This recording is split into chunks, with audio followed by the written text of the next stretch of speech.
Okay, dear participants, I'm so happy to see you all today. Today we're going to have another session, regular session in a meeting within Global Virtual Program of Professional Development, Excellence in Research and Teaching. And today we're going to have unique presentations because that will be co-presenting from two continents, from two universities, and from three, at least, collaborants.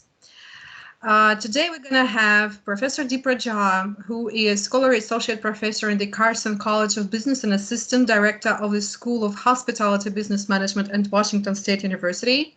Hi, Professor Dipra. How you doing? We're going to have Alak Rasula, who is my colleague and I would say my friend, and I'm very proud of it. She is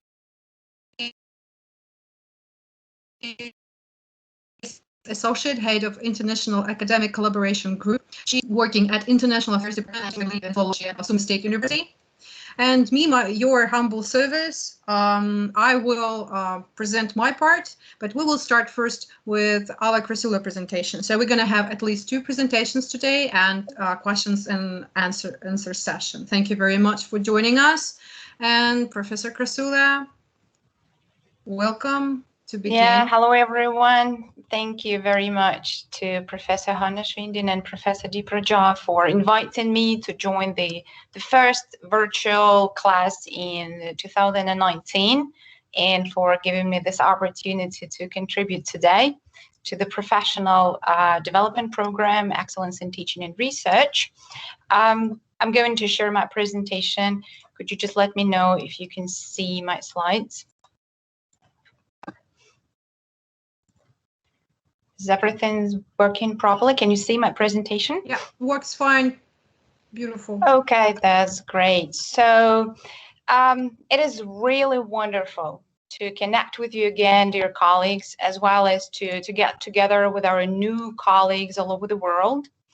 Thank you for devoting some of your time to learning a little bit more about virtual global class as a new form of engaging students. Well, welcome to a very short presentation today. And I'd like to begin with my education background. We have all had various experiences that have had a significant effect on who we are. What I have noticed over time is that it's not so much the experience itself that is important, but the meaning we assign to the experience. What is the story we tell ourselves about the experience? That's what affects who we are, future decisions we make, and how we interact with others. So let me just start by saying a few words about my profession background. At this point, I have three main job responsibilities at my home university. I teach English and translation pedagogy, do research on innovative educational technology and apply it in my classroom to engage students, and build international academic partnerships and research collaborations around the world. Today I want to tell you three stories about the trends facing higher education. As Steve Jobs once said in his 2005 Stanford commencement address, that's it, no big deal, just three stories. So first off, there is a lot of trends that higher education is facing these days. Internationalization is obviously one of them. We need to prepare students for its global shifts in employment and economy. Next, lagging pedagogy, which means that despite all of the tools available, teachers still need, teachers still tend to teach in very traditional way, in my humble opinion. Next, last but not least, impact of technology. So I want to talk about those three things today and how they influence learning and teaching. This slide illustrates some quotes from international organizations that talk about the importance of internationalization. If we really want to be competitive in a global world, we have to introduce 21st century skills to students. And by the time they graduate, they need to be prepared to deal with cross-cultural and intercultural communications. Despite that, at least in Ukraine, a very low percentage of our students have an opportunity to go abroad.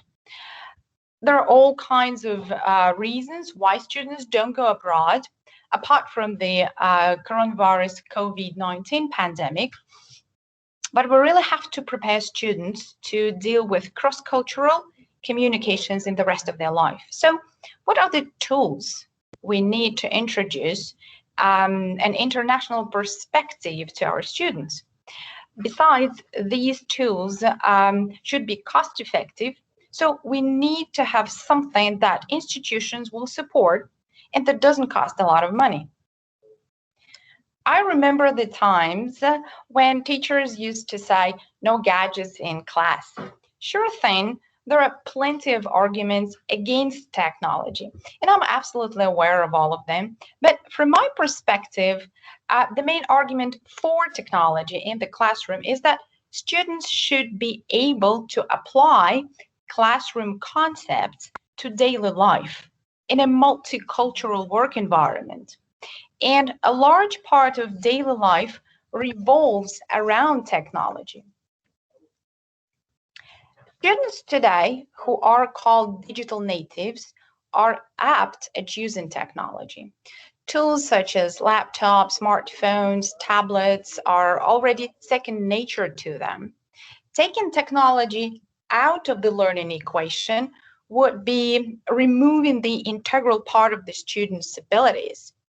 Likewise, even if the student isn't already technology savvy, that's even more of a reason to embrace the skill. Understanding technology is becoming more and more important in the workplace and other areas. And competing with peers in the 21st century simply necessitates the need for technological finesse. But digital innovations can be a source of challenges for university students and faculty as well. This is the pedagogy slide. You can see how the classroom has been changing over time, particularly over the past year due to the COVID-19 pandemic. Technologies are transforming the way we live, work, and learn.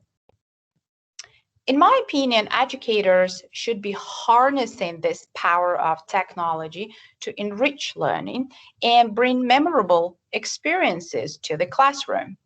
It's worth saying that a rapidly growing body of theoretical research on blended, virtual, hybrid, collaborative international online learning proves that this type of learning is personalized, authentic, ubiquitous, dynamic, social, lifelong, self-regulated lifelong learning, mediated via gadgets, and potentially available anytime, anywhere.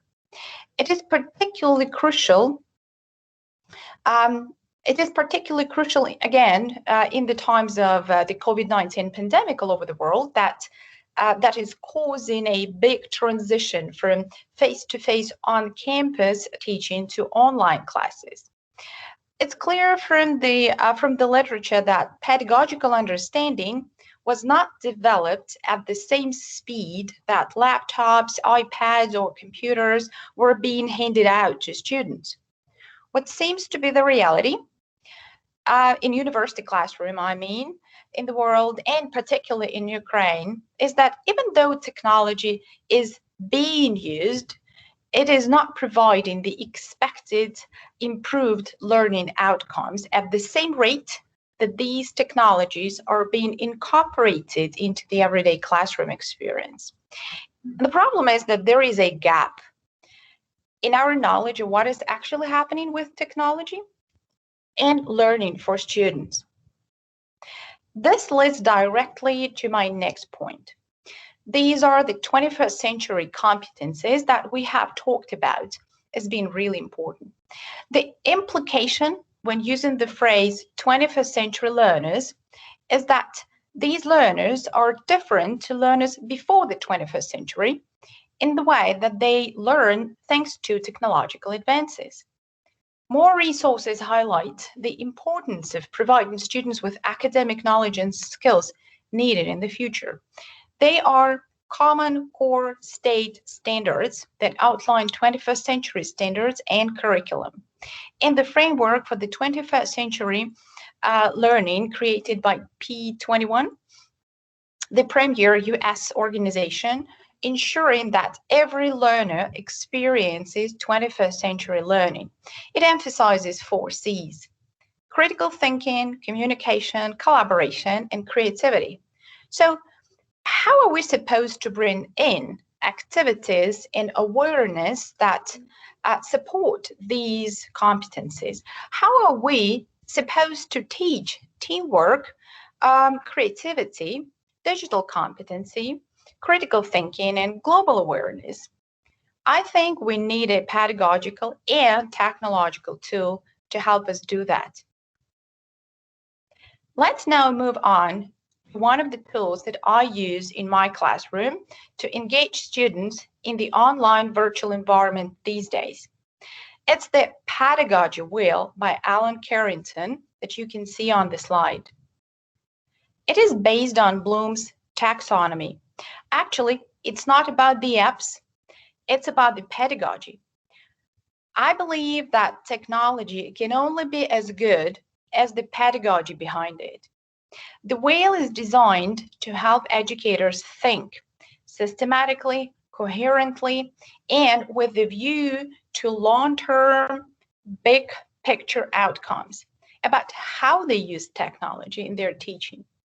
The Pedagogy wheel is all about mindsets. It's a way of thinking about digital age education that meshes together concerns about educational technology features, learning transformation, motivation, cognitive development, and long-term learning objectives. And collaborative online international learning is all about this as well. So if you really want to engage students and make sure that they're learning and that they have mastered certain things, you need to get them to the point where they're creating based on their knowledge. And yet, most education is still focused on remembering and understanding. For instance, tests are often about remembering and understanding. Do you remember what was said in class, and can you repeat it on a test? With collaborative international learning, projects that are created in terms of such collaboration really encourage students to get to those upper levels, help students apply their knowledge, analyze cultural difference, and then work together with the other students to actually create a product. So this is, again, another way for us educators to help students embrace a different way of learning, embrace a deeper learning strategy, I would rather say. My colleagues, Professor Hanna and Professor Dipra, will share their insights about our first call experience. In my presentation today, I'd like to outline the key pedagogical and technological principles of virtual global class that are based on the collaborative online international learning model. From my perspective, it really offered significant international experience to all students and faculty by facilitating online intercultural exchange and supporting 21st century skills, students' 21st century skills development. I really would like to emphasize that the all students and faculty, because COIL is completely scalable. It is a very cost-effective way to introduce these international experiences and also to help students develop skills that they really need for the marketplace. COIL actually worked with existing classes at universities in 2 different countries, sometimes 2 different languages, or even different disciplines. In our case, it started with faculty collaboration to design what the students would be doing. The COIL module was then embedded in the class and co-taught by that faculty, and it was part of the larger class. Students then got credit in the class in which they were enrolled from their home university. So it did start with faculty collaboration. This is important because faculty is the backbone of a university, and it's what provides the sustainability of this type of learning model. So when faculty embrace COIL, they tend to do it semester after semester, and our program is a very bright example of that. Therefore, it scales very, very quickly to students. In a nutshell, COIL is integrated into the curriculum. It offers international learning for everybody because it's experiential and applied, because it supports 21st century skills of students who are digital natives. It also helps with that intercultural sensitivity and awareness. It's interdisciplinary and it's cost effective. And last but not least, it's a high impact practice for teaching and learning. There are lots of ways to approach this. It can be 5 to 12 weeks long. It can be part of your class. You can adapt a module or a section of your existing course and create a new one. You can create an entire new course, or you can use your existing course that you have now and figure out how technology and collaborative projects come into that. Or you can use it as an overlay, which means you keep the course that you're running right now and you introduce this as one of your projects that you have been running throughout as an additional dimension. I'm now nearing the end of my presentation, so I'd like to make some final comments about an array of different ways that such kind of collaboration can happen. You have to consider time differences when you think about COILing. That means that sometimes synchronous or web discussions are not convenient. The classes are happening at very different times. So this can happen synchronous as well as asynchronous. It's up to you what kind of technology to use. You can use video or audio conferencing. You could have students create videos or podcasts and post them, for example. It's really up to you to figure out how to collaborate. You can use the educational apps or platforms that work best for you. It really depends on your curriculum, on learning outcomes, and what your partner is comfortable with when you design the course. As a final point, I'd like to support the quote that you can see on the slide. I believe that technology is merely an augmentation to a teacher. So the moral of the story is it can help the process of learning, but it certainly cannot replace teachers. As of now, teachers who use technology will probably replace teachers who do not. And now I'm giving the floor to my colleagues, and I will be happy to answer any questions you might have later on or have a chance to collaborate with you in the future. Thank you so very much. Thank you very much, Professor Krasula. So if you will stop sharing, I will proceed. Okay, thank you very much.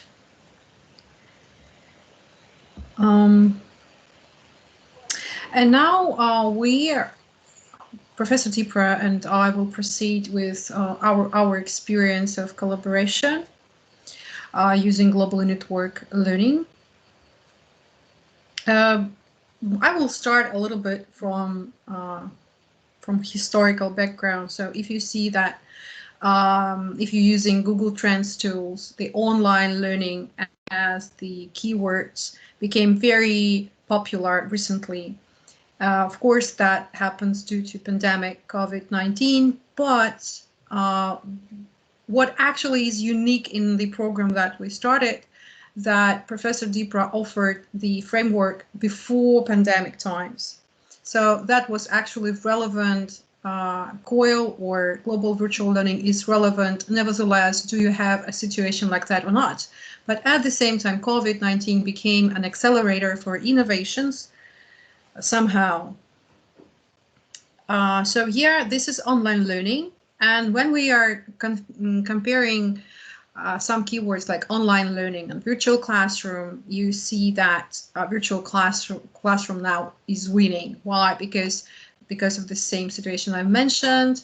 And now virtual classroom became so popular term, and what is actually is about, we're gonna share our experience. And of course, still this term is not sustained because the technologies are very diverse, and the methods that you're gonna use in your future or nowadays are very varied, so you can use anything. So let me start with term and definitions. What is globally network learning per se?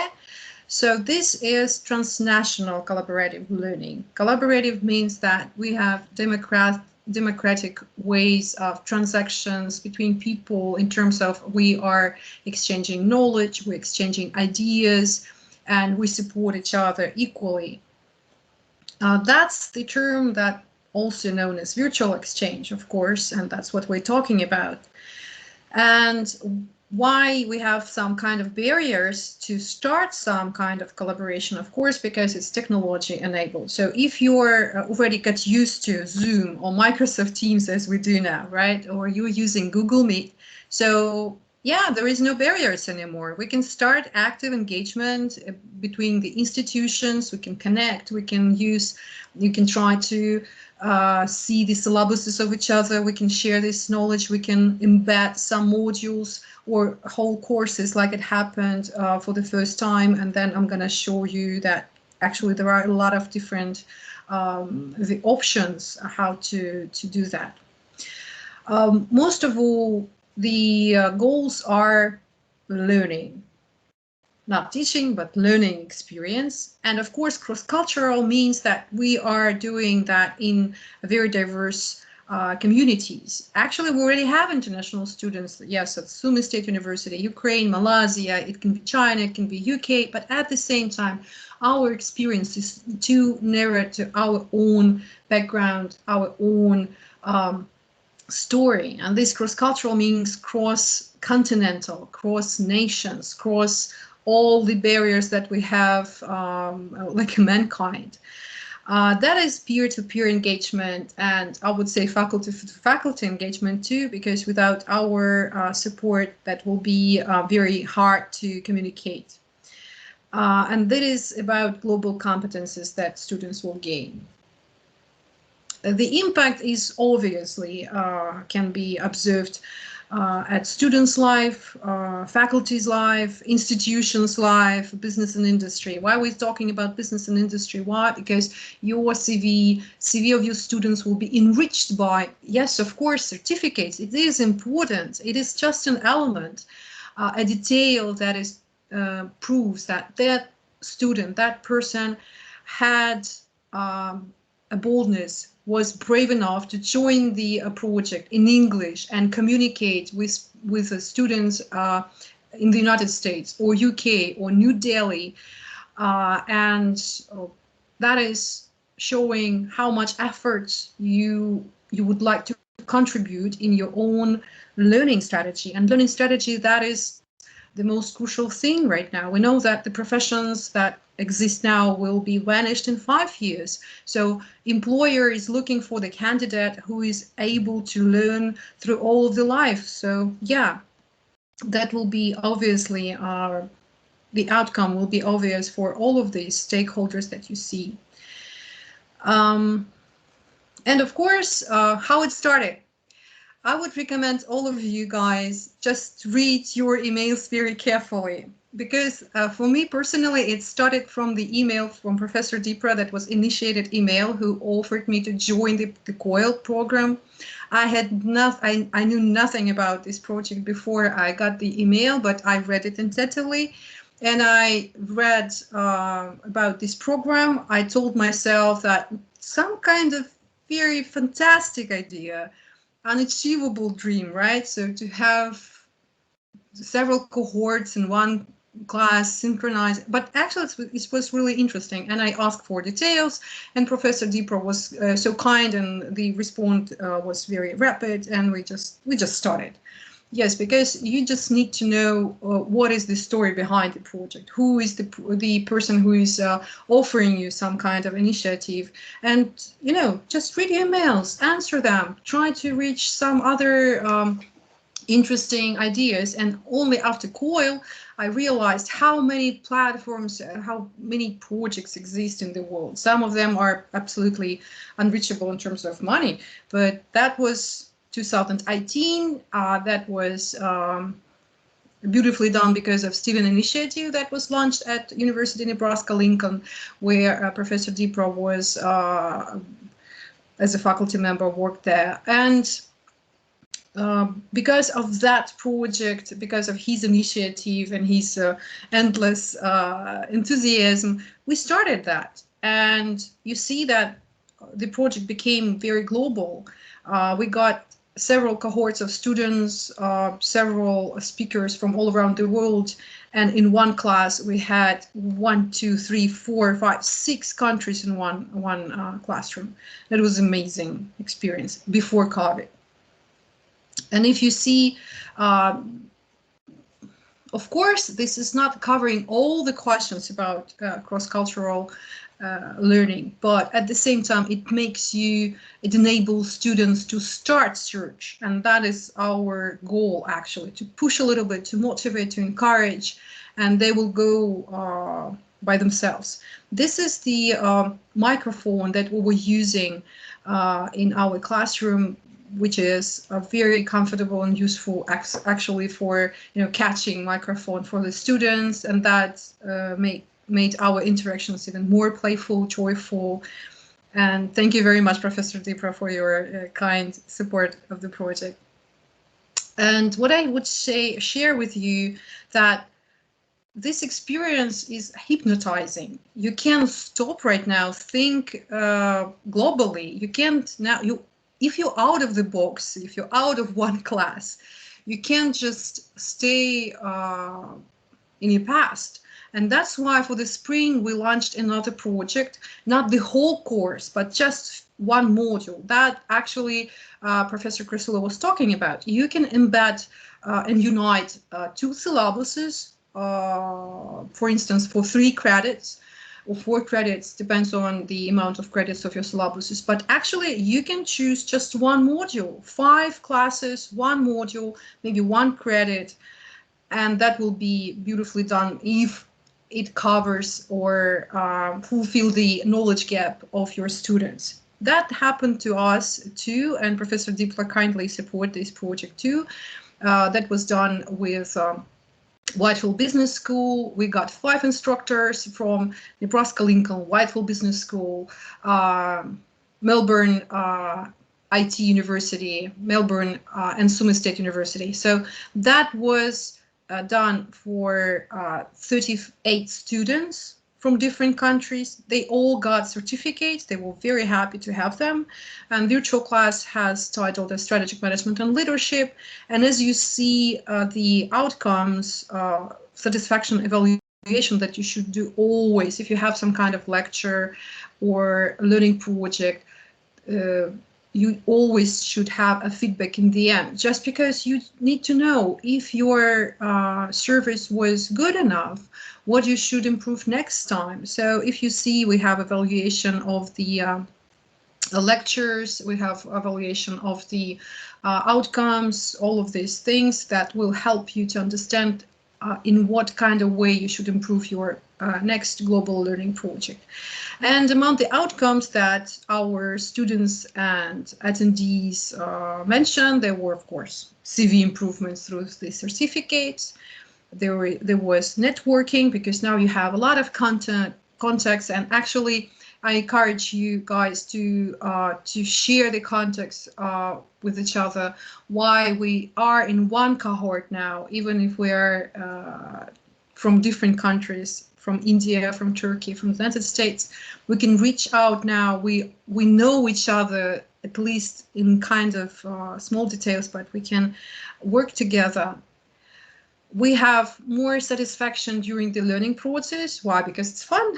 And of course, new competencies in what is, for me as an educator, is more important, that my students now more brave to start something new, something that is always frightening, especially to present some ideas for the students from from United States, or for faculty members from UK. Of course, it's frightening, and that's why now you know that you're able to do that. And next time during your interview, you're gonna be great. So that's what I want to see in my students: new competences, new ideas, bravery to put them in presentation, to present themselves.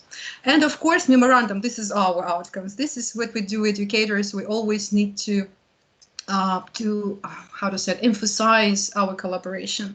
Even if we're doing a lot of volunteer job, the documents should be signed, and these documents are important for QS experts who will do ranking in the end of the year, for your supervisor who will rank your, evaluate your job in the end of the year, and actually for your partners too, because what we're doing is not just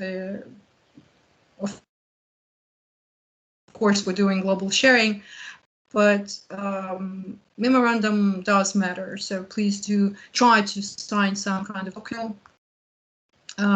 Ease your life in the end of the report year. And yeah, we couldn't start.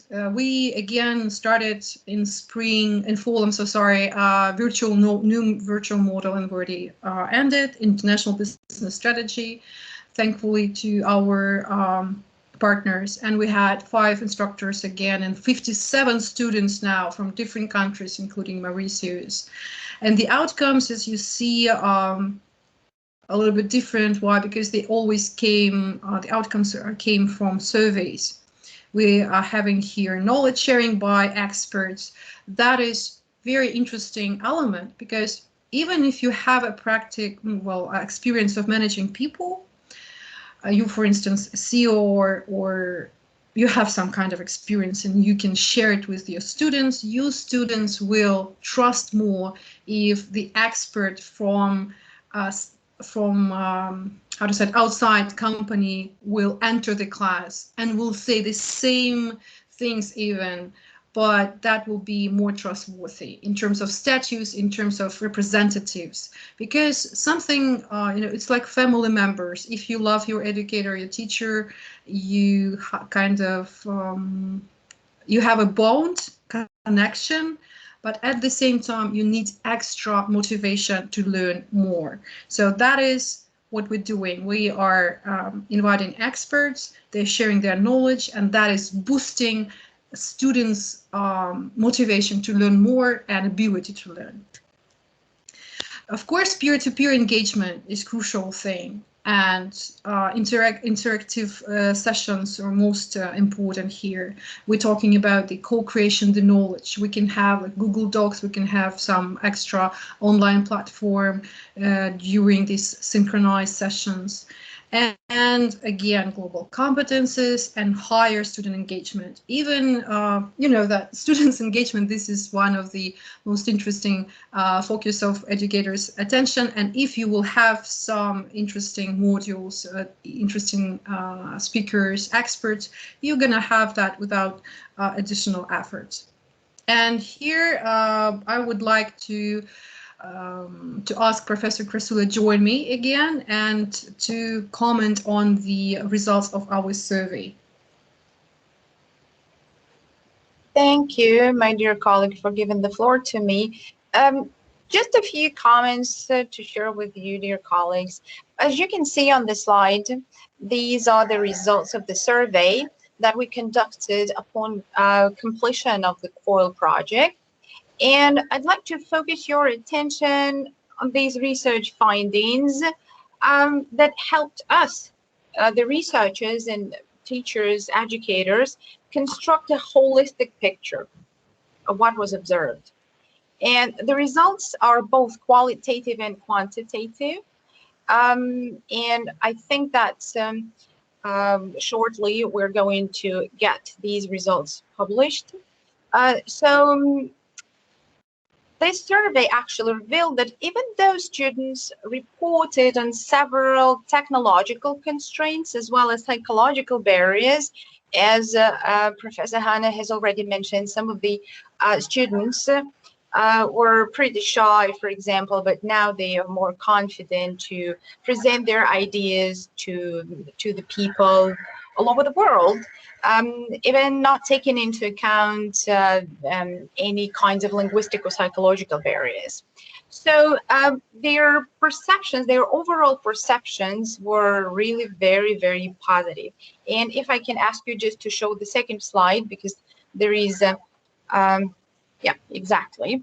So as you can see, that according to their opinions, COIL can foster faculty and student exchange through this co-taught multicultural online and blended learning coursework. And at this point, I'd like to highlight one very important thing. For me, it's really very important, and I think that those attendees of the program who are with us today also share this perspective, this insight, because the program we are having today is actually about excellence in teaching and research. So how we educators, teachers can evaluate whether our educational technology and pedagogical techniques were appropriate, whether they were efficient, what was the level of engagement, our students' engagement. So such very simple, on one hand, very simple tool as a Google form can help you figure out whether you were doing great or whether students consider that some of the elements of a course or a module could have been improved. So in one more aspect, like to wrap up, that was also put into the list of the questions on the survey, was actually about the 21st century skills. One of the topics that I was covering today, and as you can see on the screen, students believe that the activities that were designed in terms of this COIL module really helped them develop some of the soft skills. So we have just put a few bars, a few pie diagrams, just to give you an insight to what was done in terms of the COIL module and upon completing the survey. That's all from me, I guess. Thank you. Thank you, Professor Krasula. And you can see that some of the questions should be always open, because even if you're offering your students or attendees to answer, like if it's good enough or it was perfect or excellent, put your mark here, it's still a little bit biased because they already offered some scale and they tend to overestimate the outcomes sometimes or underestimate them. So if you will put some open questions, you're going to see the real outcome, and you can monitor that using keywords and using the just simple calculation. So if you see that the challenges are presented as words of cloud, and the timetable means that for the most of the attendees, for the most of the students, the time of the sessions was the biggest challenge. At the same time, you see that the presentation of your part of your research was a challenge too, and skills. So actually what we're looking for is how good our students at pointing out their own challenge, and actually if they see that they need to have new skills, good, this is my victory as an educator. If they see that time management is required now for the a soft skill, good, brilliant, thank you very much. And reward are very informative here. What our students or attendees of the session mentioned as open, as they are open mind answers, knowledge, new skills, information, study upgrade, new info, teamwork, and of course, certificates. So do not diminish the value of certificates, but at the same time, do not emphasize on them too much. But you know what you're doing, and this is your path to collaborate. And now I would like to ask Professor Dipra to add some information about his part of evaluation students' competencies. What kind of insights you got from your side? Thank you. Thank you, Professor Hannah. Greetings, everyone. Professor Hannah, if you could please stop the slide sharing, I will just make some comments with having eye contact directly with the audience. Okay. So once again, greetings, everyone. My name is Dipra, and I am a faculty member at Washington State University, Carson College of Business. I am grateful to Professor Hannah and Professor Alla for inviting me to co-present with them today. I learned a lot listening to their presentations, and I am looking forward to the student testimonials that will follow my remarks.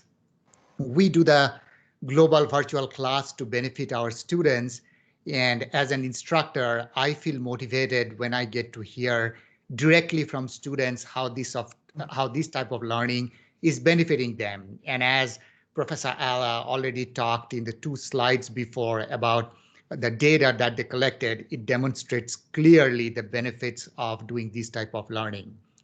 So my goal today is to briefly summarize what we learned having used this model of learning over a period of few years. As Professor Hannah already indicated, we have been doing this way before COVID-19 hit. We started talking first in 2018. We launched that year, and we have learned new things as instructors every time we have done that.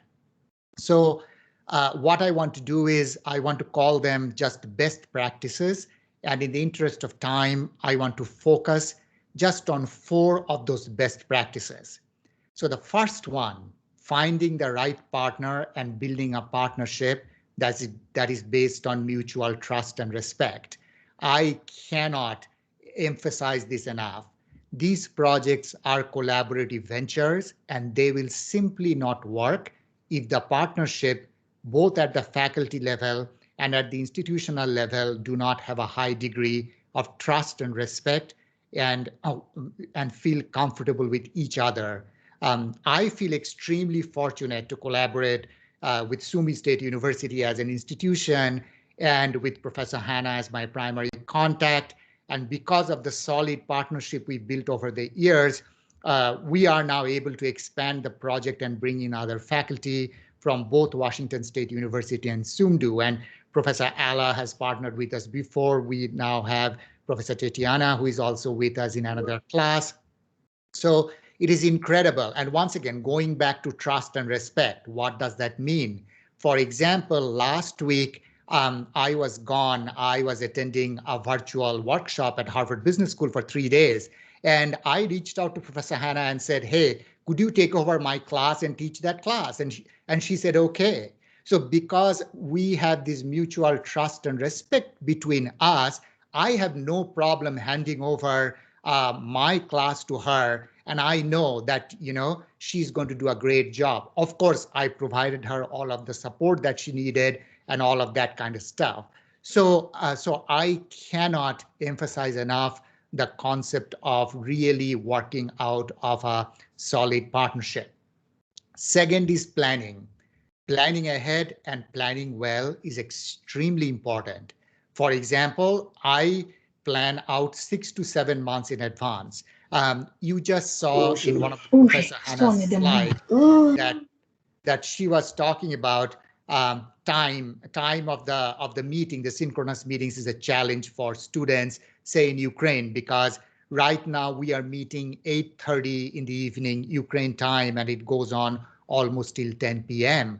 So how do we do that? So this time when I was planning the class for the fall semester, we moved up the time here in the US so that it is going to be 3 hours before. So I'm just saying that planning is extremely important.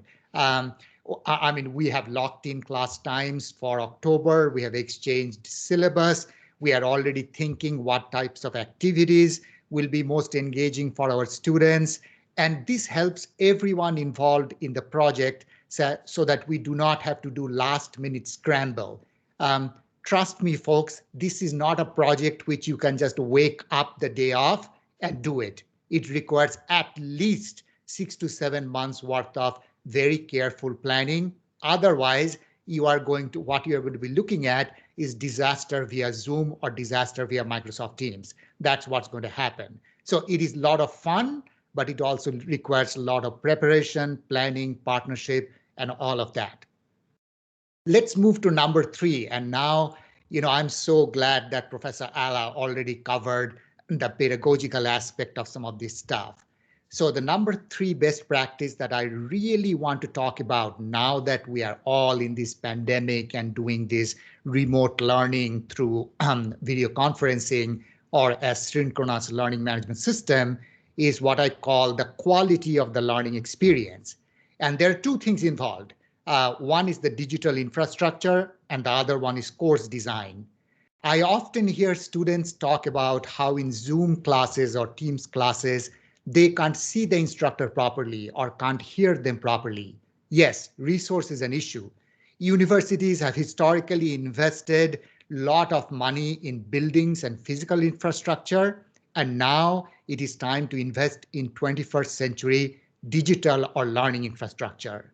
So my advice to faculty is to take an education-based marketing approach when you are having this conversation with your chairs, administrators, deans, whoever. What I mean by that is if you are going to ask your department chair for a better quality webcam or a microphone, please be prepared to explain to them why it is necessary. I often tell my colleagues that students at Washington State University are paying at least $30,000 a year to go to school here. That's $120,000 for a 4 years bachelor's degree. If someone is investing that kind of money in their education, they have a right to expect that they can see and hear their professors clearly during Zoom classes. So, it is important that we provide, as an institution, we provide the support to the faculty. And also, professors kind of know what they're doing with technology. So, therefore, institutions need to make resources available.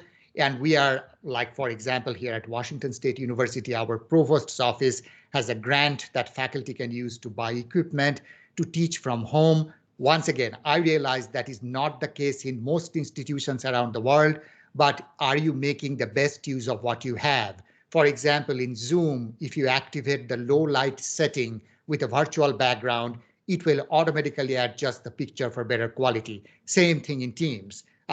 Can you use a headset or a lapel microphone rather than a webcam microphone? Because it picks up a lot of background noise.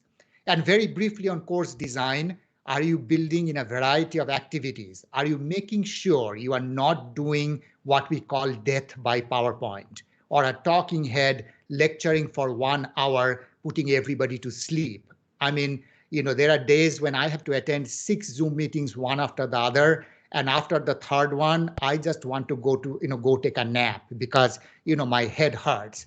So if you noticed my presentation today, I am not using a PowerPoint or slide. That is by design because we are presenting as a team and Professor Hannah and Alla have already used slides. So I decided to switch it up a little bit and talk to you directly so I can offer eye contact to the audience. Instead of slides, don't get me wrong. Instead of slides, I'm using a written script with prompts so I know how to clearly articulate what I'm going to say. I am not ad-libbing. So I actually have a Microsoft document open right in front of me. But those are the kinds of things that, how do you switch it up? Reinforces the planning ahead and planning well aspect that we talked about before. Finally, pedagogy. I'm going to introduce a new term. Maybe some of you have heard this before. It is called intentional pedagogy. Let me repeat, intentional pedagogy. For context, being an excellent scholar is a function of cognition. Being an excellent teacher or instructor is a function of communication. These are two different skill sets. And yes, some people are born with great communication skills, but most of us are not. And we need to invest ourselves in learning how to be effective and engaging teachers. Going back to my earlier comment about quality of learning experience, can you translate that knowledge and articulate it for your precise audience, undergraduate versus graduate versus PhD students? What I mean by that is, are you taking the time to ask questions such as, who is my audience? How do they learn? How best can I engage them? Am I being innovative as an instructor? How do I know if my students are learning or not? Going back to the research that Professor Ala talked about, like, the data they collected. Now, once again, why do we need to do that?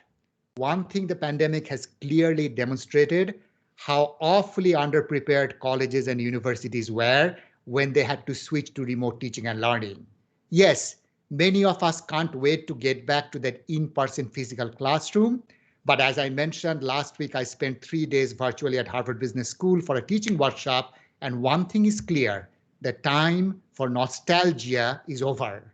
Online and hybrid teaching is here to stay, and the pandemic has really boosted innovation in technologies to scale that learning in terms of quality, accessibility, and reach.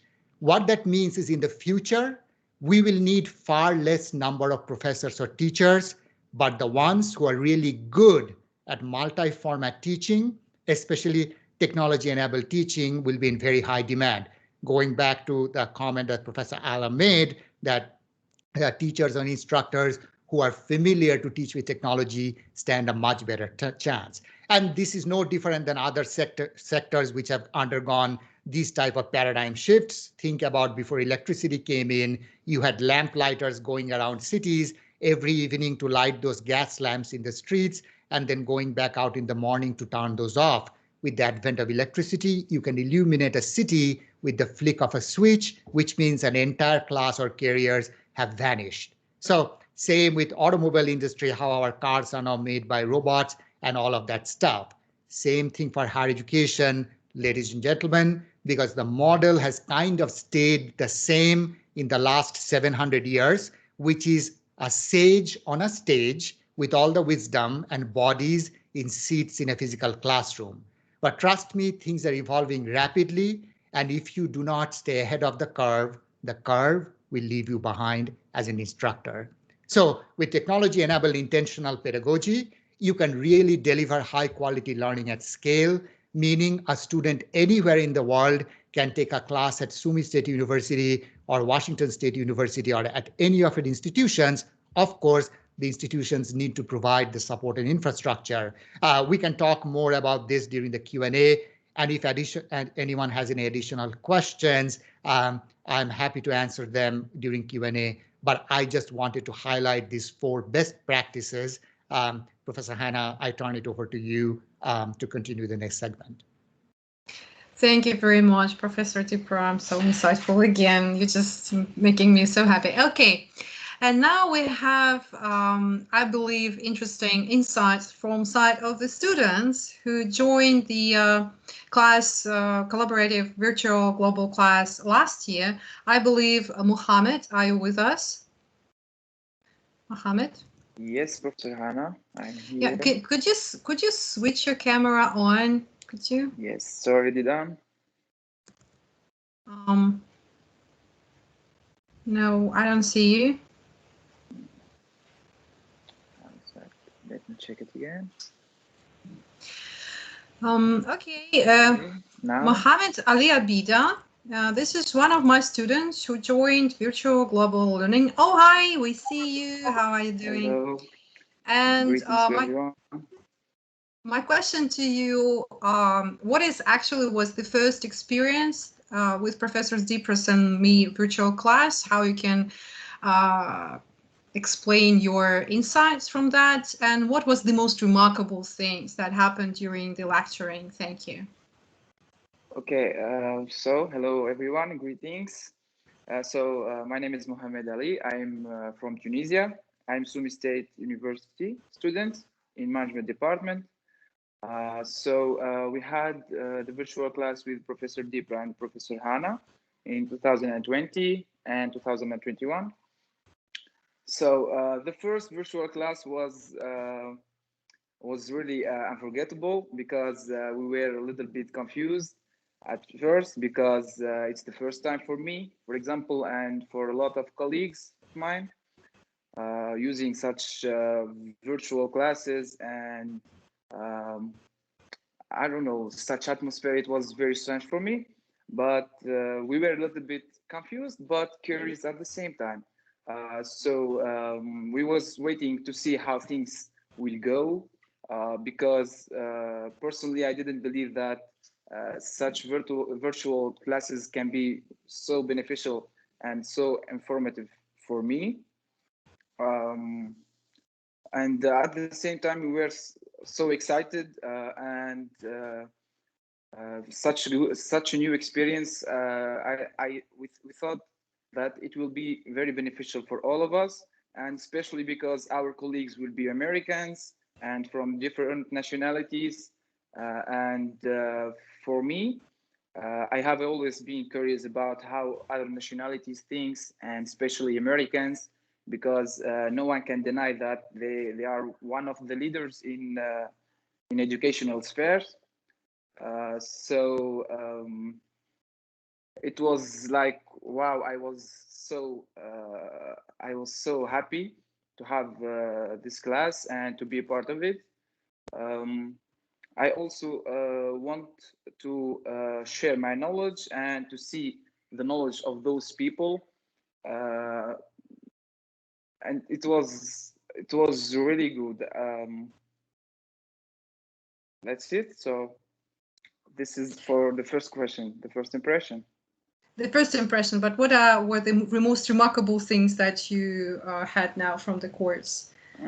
Okay, there were a lot of remarkable things. For example, I can mention the mutual respect between us. For example, Professor Dipra was calling us with sir. He can say, "Go ahead, sir, ask your question." And I've been in education like 13 years ago, and no one called me sir before. So thank you, Professor Dipra, for such respect for students. And I can mention that it was well organized. We had to write in the chat if we want to take part and to speak. What else? There were a lot of things. For example, some students from Kosovo, they were the clothes, their traditional clothes, and they were like watching us on videos, their traditional clothes, and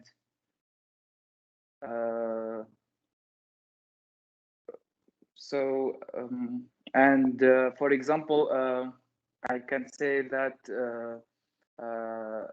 a lot of sorry, I'm a little bit confused, but a lot of us were so happy seeing the new faces from different nationalities, and that's it. Thank you very much, Mohammed. Could you just a little bit adjust your camera that we could see your eyes? Okay. And a little bit step. Okay, like see ya. Okay. And I believe you have Ahmed Bazina with you right now. Yes. Hello, Professor. Hi. Ahmed, are you with us? Yes, I'm here. Can you see me? Yes, we can see you. Thank you. Nice. Ahmed Bazina is another student of the same cohort class, and please welcome him. We have another question for you. Could you just share your challenges from your personal point of view and that you had during virtual class, and actually what are the outcomes, what are the lessons that you now have? Thank you. The challenges first and then the good things. Okay, thank you, Professor. Hello, everyone. My name is Ahmed. I'm from Tunisia also. I'm an international student in Sumi State University. I'm pleased to meet you all in this amazing opportunity. I really appreciate being considered in these programs. And thanks for taking the time to listen to my experience, knowledge, and expertise on virtual learning. So before I'm going to start talk about the challenges I had with virtual global learning, I want to give a small feedback to all the professors who joined the program. And I got what I came for. I got the skills and everything I need in my career in the future. I want to thank especially my Professor Hannah and Professor Dipra. Thank you a lot.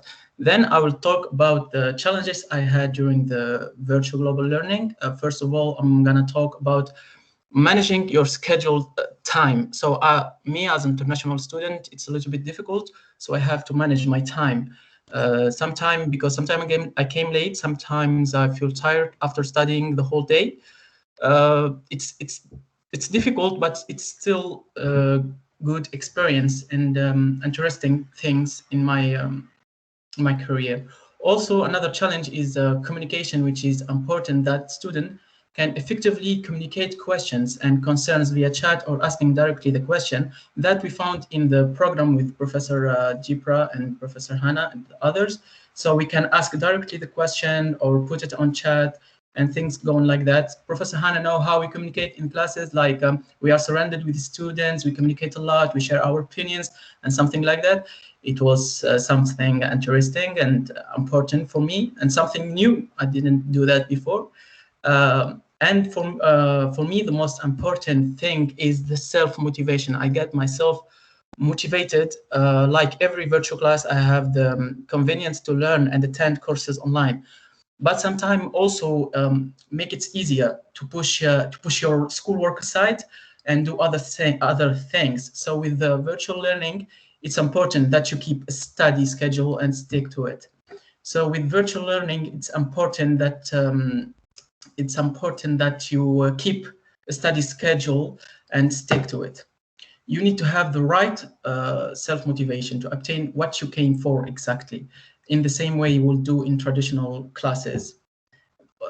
Also, another problem or challenge is the technical issues that I face once or twice during virtual learning is computer crash or servers down in Zoom or Microsoft, generally in all platforms. That usually happen at the most unexpected moment. So I can miss some unexpected important words that I need. Also, problem with microphone. It's my first problem because when I want to turn on my microphone and ask him something, he said, "No, mate, not today. You're not gonna do it today." So I face some problem with microphone, but that's it. In general, some students need a structure to explain materials. Others find it's easier to learn when they are online, and that's what happened with me. So it was a first experience, and it was good. Thank you a lot. And the outcomes is if you could do a little bit more marks on outcomes. What are the best thing that you like what? The most remarkable thing, or what is the best outcome that you will bring with you to the next stage? It's generally it's a great idea and something new to get the knowledge with a comfort way and being free to ask and know things that you didn't know before or you can't find it on internet. So it was like something interesting, and I had many lessons from this virtual global learning, like hear different opinion, different ways of thinking in each country. Everyone have a different opinion, different way of thinking. So it was like knowledge, experience, and skills for me as a manager in the future. Yeah, great. Thank you very much, Ahmed. I'm so happy to have you as a co-speaker today. And actually, we are done with the presentations. So please, you're welcome to ask questions to all my colleagues. Professor Dipra is here with us today. Ala Krasula is here. And you can ask questions to my students. Of course, they are open, and me too, of course. So, dear participants, Sorry, please. Professor Hannah, can I Yeah. add? Okay. Yeah, please. Can I add something, please? Yeah. Yes. Mohammed, please. One of the challenges, yes, I had is. And again, camera, please. To... I apologize. Just camera, just Okay. we don't see your eyes. Please do that. Okay, like this. Yes, see, here you are. Okay. Yeah. I want to say something about we didn't find time to get to know each other in the first, because we know Professor Dipra, we know you well, but the other colleagues, we don't know their names. I can barely remember a few names, like Brian from Washington, because he's active, and maybe few others. We didn't have such time to get to know each other, their nationalities, how old are them, or something like that, because in the end we had the same course, and we can be future friends. We can add each other on social networks, Instagram, Facebook. We can also help each other. So Professor Dipra said that he gave you the lecture with Washington State University. Maybe Brian can take my place in some lectures too in Sumi State University. So we can be good friends. We can have good relationships between each other. That such opportunities is so beneficial for us as a student and as future managers in the future. So no one's know. Maybe we can be the next leaders. Maybe we can have such cooperation like you and Professor Dipra, Professor Erdogan, and a lot of other names. Thank you. Thank you. Thank you for your comment, Mohammed. It is so true. Yeah, we have no idea how huge our cooperation can be and how scale up it can be in several days or months. Again, dear participants, now you have a unique opportunity to ask your question to co-speakers, my colleagues and co-presenters, or you can leave your question in chat and I will read it. Thank you. So for now, we don't have questions, but I think that you are typing them, so I will wait. Please do so.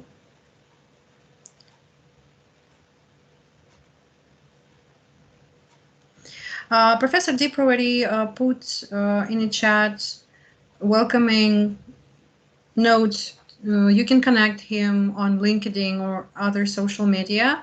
You can also find me in LinkedIn too. For all the participants, Professor Dipra left his email. You can connect him directly via email if you have some questions, but they are not formulated yet, but you can do that later this week or coming days. Are you sure you don't have any other questions about virtual global? Okay. Yeah, we have one question. Thank you very much. The question is online class leading to homogenization of curriculum? Very interesting. I think Professor Krasula can answer this question, right? And if Professor Dipra wants to add, please do that. And there is a question. We have questions in the chat. Thank you very much. Professor Krasula, can you answer the question about homogenization of curriculum? If you unmute yourself. So as far as I understand from the question, you mean that you align your learning goals with the learning goals of your partner. Is that what you mean? Is that what you call like harmonization? Or is that about like being homogeneous? Homogeneous means that maybe you were... Or being homogeneous. I don't really get perhaps the meaning of this word. While you are typing, dear colleague, and adding some extra detail to your question, the main point I would like to emphasize now is that, again, it's up to you whether you want your curriculum to be absolutely identical with your partner colleague at the partner university, or you can do absolutely different disciplines. If you go deeper into the COIL model and study some of the COIL experiences, you can find a lot of examples when university faculty and students representing absolutely different majors collaborated. For example, students in social psychology collaborated with students in management. So they were trying to find some common grounds and find some touch points. And in turn, the professors who co-taught these courses, they elaborated one module of the whole curriculum. So you don't really have to have an absolutely 100% identical curriculum at both institutions, but you can create a module, a section, a few classes for your students, making these, mutual efforts to unite, perhaps sometimes things that are difficult to unite, but if you are creative enough as an educator, I'm sure that you can find these touch points with your colleagues. You are referring to uniformity and standardization. I think that I've managed to answer your question, at least to a certain extent. I don't think that COIL is about standardization. In my opinion, it's more about creativity. It's more about open collaboration and growth mindset to be able to perceive the differences, cultural differences, administrative and managerial differences at your institutions. So at some point, it is a unified and standardized, but only in terms of setting the time or partnership responsibilities, some kind of like it should be a must for both partners to negotiate some important things in order to avoid misunderstanding. In that context, I think you have to have some kind of standards and unity or uniformity. But regarding the curriculum, I'm for creativity in education, in using technology. And I don't think that we should be like automated robots. No way. I am a very pro-technology teacher and researcher on one hand, but on the other hand, I think that only a human touch in technology can create this diversity. So I'm for diversity. Standardization in terms of some papers, but diversity and creativity in terms of teaching and learning. Thank you for your question. I hope that I've managed to answer it to the fullest. Thank you very much, Professor Krasula. I think you covered that. And we have another question from Halina Zaporozhets. It's a great example of education for future. Question is about language. Have you checked the level of English before the enrollment of students? I think Professor Krasula can answer this question, and I will add from my side, if you will. Okay, yes, thank you for giving the ball to me again. So actually, we didn't check the level of the language because we arranged this COIL module for the students who have already been enrolled for an English speaking or English taught program. So they were supposed to have at least A2, B1 level of the English language. But perhaps it makes sense to check the English level if you plan to arrange some kind of COIL modules or courses for the students majoring in various subjects, but the students that don't really learn English as a major or they are not enrolled for a program that is originally offered in English, I mean teaching and learning. And if these are not foreign languages department students. So if you're talking about students majoring in economics, Ukrainian philology, psychology, any other subject that are not taught in Ukraine, that are not taught in English, that really makes sense. And that could be one of the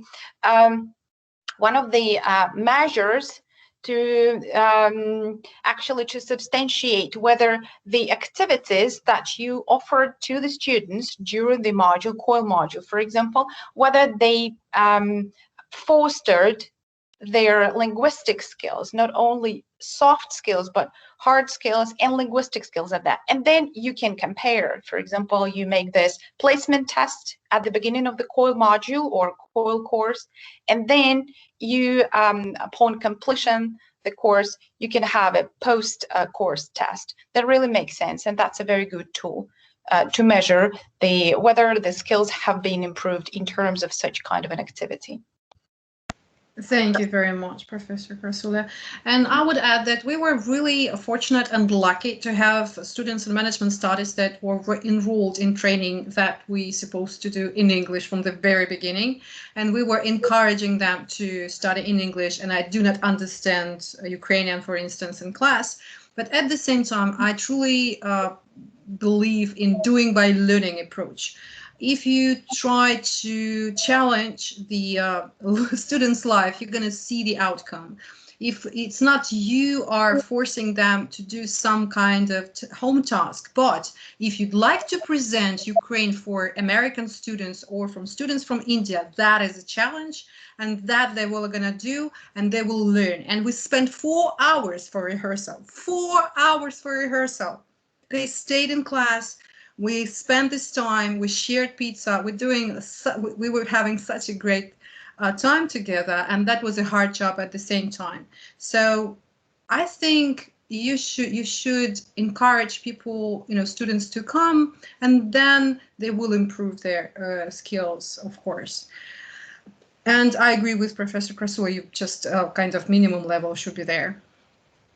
And there is another question, and I believe Professor Dipra can answer this question. So there is Nikita Petrenko's question for, I'm sorry, for previous students. I'm so sorry, maybe we will add something. Do you have difficulties with eye contact? And another question is for professors. Okay, so my students will answer the first part. Did you have some difficulties with eye contact? And the second part, how you encourage students to go for virtual global class? This for me and Professor Dipra. Okay, Mohammed is with us. So did you have these difficulties with eye contact during the class? Yes, actually, at the very beginning, we have being so confused and maybe not comfortable with eye contacts, but we have been studying now online since the last year, so we get used to. And actually, when we came back to study offline in school, it was we had a little problem because, for example, I used to see Professor Ahana and to have her classes online, like using. So the problem was to go back to offline. So by time we can get used to, and it's not a problem. Okay, thank you very much. And how to encourage students go for virtual global class? Maybe Professor Dipra will start, and I will add some points. Sure. Before we get to that, can I make a quick comment about the eye contact thing? Of course, please. Yes. So I think the question about eye contact is a great one, because remember, eye contact is something very culturally contextual. In North America, if you are talking to somebody and you do not make eye contact, it is considered very rude and insulting. That's not the case in many Asian countries, where actually you do not make eye contact with figures of authority or elders. So one of the things that I actually have been teaching my students is that to build what I call virtual presence or digital etiquette, that how important it is that when you are using some of these video conferencing apps or technology to make eye contact. And it is more challenging said than done, because most laptop webcams are always in the bottom. I do not know what the engineers were thinking. So most of the time, if you're using a traditional laptop, people are usually looking at your chin, and you have to really look down to make an eye contact. So I am kind of a technology nerd. So Professor Hannah knows this, my equipment setup is something very different. I have all like the camera I'm using right now, it is set on the top of a 42-inch curved monitor. It's a 4K webcam broadcasting at 1080p. I don't want to bore you with all of these details, but the point I'm making is that technology is also a big determinant whether a student will be able to make eye contact, and goes back to lighting and all of that kind of stuff. So I think, but overall, it is very important to impress upon students or colleagues or whoever that we are in a virtual age where, if the other part, if I'm looking like this and talking to you, that is not going to be good. It will be very equivalent of I am really not interested in what you have to say, or I'm not paying attention to the meeting. Like, if you really do not want to pay attention, turn your camera off. So that so I'm just being facetious here. And the other question was about how to do with virtual classes. How to encourage students go for virtual class. Well, I don't know that, if students need much more encouragement anymore, because we are gradually moving into a sphere where online or virtual teaching will be a part of the classes that is going to be offered overall. I saw a question about whether traditional learning will be replaced with virtual classes. That's not the point. The point is that not to replace traditional, because I believe in mixed methods teaching. There are classes, a small seminar style class. I would absolutely love to meet face to face inside a classroom where I'm talking to the students and so on and so forth. But then there are other kinds of courses or classes, like the course that we are teaching this semester. I mean, the name of my course is International Relations and Global Leadership. I mean, how do you teach something which has international in it if my students are not even engaging with anybody international? Then what am I even doing as an instructor? What kind of pedagogy are we talking about? So that kind of class scales very well with virtual learning, and that's what we are what we are doing. So no, the point is not to replace traditional classes in person. I would not use the word traditional. I would say in-person learning with virtual, but to actually ask what format works best with what kind of learning or what kind of classes, and use it more effectively compared to saying that, we have been doing Sage on a stage for 700 years. Let's keep doing that, because that boat has sailed, or that train has left the station.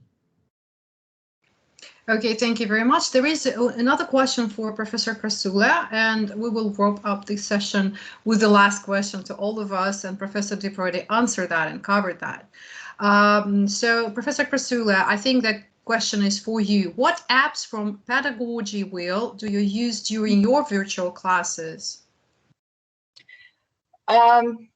Just a second. Well, I think, dear colleagues, that a video is worth 1 million words. So if you don't mind, I will share 2 links in the chat to 2 projects that we have done with my students. And in those videos, you will have a chance to see an array of the applications that I've been using over a few years already. The only comment before I share the links is that the applications that I use are actually focused on developing language skills and soft skills, because I teach English and I teach translation pedagogy. So I work with translation students. So perhaps some of them won't be appropriate for other majors. But again, it's all about your pedagogical creativity. That's what I think. And another thing, before you start using any of the apps, go back to the Bloom's taxonomy and have a look at the levels. The pedagogy wheel I have shared with you today really looks like a whale. If you are not really aware of the basics of all these levels, it would make sense to go back to the Bloom's taxonomy, because the applications that are used at the level of remembering and understanding are not really appropriate for the top level, when students are supposed to create, for example, collaborative projects. So I can speak actually forever and ever about that, because mix, or this convergence of pedagogy and technology is my everyday activity. So just in order to save the time, I'm sharing the links, and dear colleague Tatiana, if you're interested, just go via the link, and I will be happy to share with you and the rest of the people interested in those applications that I use, and I've been using for a few years already. Not only in times of the COVID-19 pandemic, as Professor Dipra has already mentioned, I started integrating and applying technology in my classroom 3 years ago. So it was long time ago, before we had to be locked in our offices and homes. So I really hope that these videos would be insightful for you. So I'm sharing the links. Thanks. Thank you very much. And this is actually the closing remarks for the session. And thank you for the last question, because this is the question that we all have in mind. And I think that digital education or virtual learning will enrich our life as educators. And of course, nothing will fully replace the face-to-face, heart-to-heart connection between people. And yeah, but at the same time, look how good we are at online learning right now. We can switch from screen to screen. We can easily use like big data, and now we have in a second we have 2 links from Professor Krasula, which is actually, if we will think about that, 10 years ago you should go to the library just with a notebook and a pen and try to make some notes and coming back, and that was so time consuming. And now we are, I hope we faster, and I hope we became wiser, and we became kinder one day. Professor Hannah, can I make a quick comment? Of course. So those are the participants who are attending today. I told you that I live in the state of Washington in the United States. Who knows which famous technology company is based out of Washington state? Anybody? Boeing. No, technology company. Yeah. Technology, I'm so sorry. Which there are 2 most famous technology companies that are home to Washington state. Microsoft is a Washington state company. Their headquarters are just outside of Seattle in Redmond. So why I'm mentioning this? Microsoft is already experimenting with the concept of digital twins, and I can't wait, because then, with digital twins, Professor Hannah can be in my class in 3D, not in a screen, but in 3D. Think about it, and I can be at Sumdu in their Idea Lab in 3D with digital twins. That means there can be 50 Professor Hannahs teaching a class all over the world simultaneously with Microsoft Digital Twins. So you see, technology is advancing very rapidly, very quickly. And that's what I was saying. So I am actually talking to some of the Microsoft people, because we are Washington State University. We are their home university. We have thousands and thousands of our alumni working for Microsoft. So stay tuned. Once digital twins and those kinds of technologies get launched in the classroom, it is going to be Star Wars and Star Trek together in the classroom. So this will be a whole different level. I just wanted to throw it out that the technology is advancing very rapidly. There's a lot of exciting work happening. So it doesn't have to be just in a 2-dimensional screen looking at people. You could have almost real-time, real-life experience with 3D and virtual reality and augmented reality. Brilliant. Thank you very much for that comment. And actually, this is the best part of it. We have a lot of remarks, we have a lot of comments, we have a lot of insights, and we are wrapping up this session. Thank you very much, all of you guys. Thank you, Professor Dipra. Thank you, Professor Krasula, my co-presenters, my students, and hope to see you next time.